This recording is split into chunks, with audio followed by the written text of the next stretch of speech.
Is VOA News. I'm David Byrd. Public testimony in the impeachment inquiry against President Donald Trump has ended.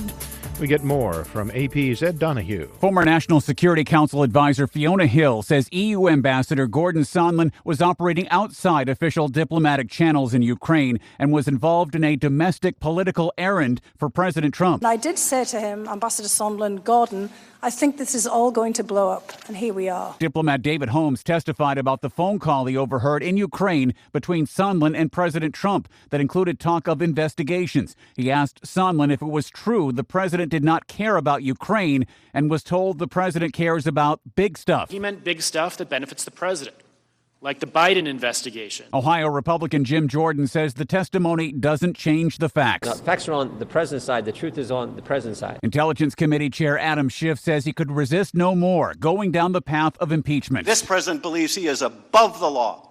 And in my view, there is nothing more dangerous than an unethical president who believes they are above the law. Ed Donahue, Washington. Israeli Prime Minister Benjamin Netanyahu has been indicted on corruption charges. We get details from AP's Karen Chamas. Capping a 3-year investigation, Attorney General Avichai Mandelblit charged Netanyahu with fraud, breach of trust and accepting bribes in 3 different scandals. It is the first time a sitting Israeli Prime Minister has been charged with a crime. According to the indictment, Netanyahu accepted hundreds of thousands of dollars of champagne and cigars from billionaire friends, offered to trade favours with a newspaper publisher and used his influence to help a wealthy telecom magnate in exchange for favourable coverage on a popular news site. Netanyahu has denied any wrongdoing and said he is the victim of a witch hunt. I'm Karen Chamas. For more, visit our website, voanews.com. This is VOA News. The UN Children's Fund reports that more than 1,000 children were killed in Syria in 2018, making it the deadliest year for children since the war began there in 2011.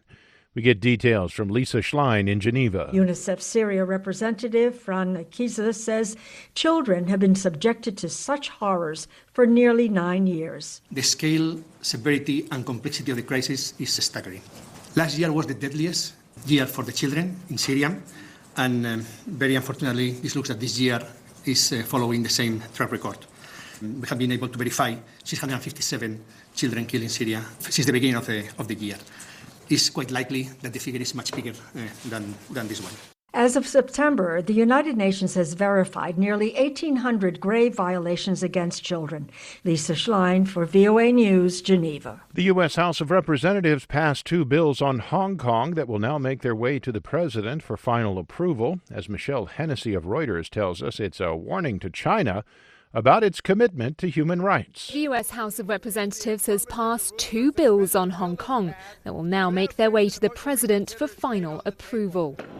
It's a warning to China about its commitment to human rights amid a crackdown on the city's pro-democracy protests. If President Trump signs the bills into law, it would see a ban of certain exports to Hong Kong police forces, like tear gas, rubber bullets and pepper spray. It would also make officials who violate human rights in the city vulnerable to U.S. sanctions.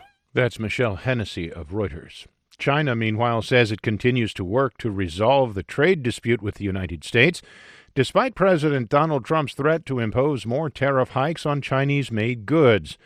A Commerce Ministry spokesman said Thursday Beijing is willing to work with Washington on the basis of equality and mutual respect, in hopes of reaching the first phase of a bilateral trade deal.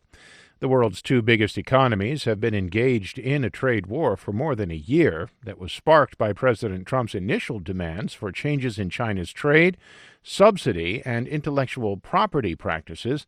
The U.S. also wants Beijing to curb subsidies to state-owned enterprises and to grant American companies greater access to Chinese markets.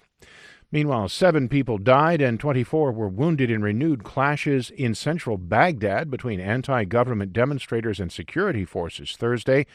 At least 320 protesters have been killed and thousands have been wounded since the unrest began in Iraq on October 1st.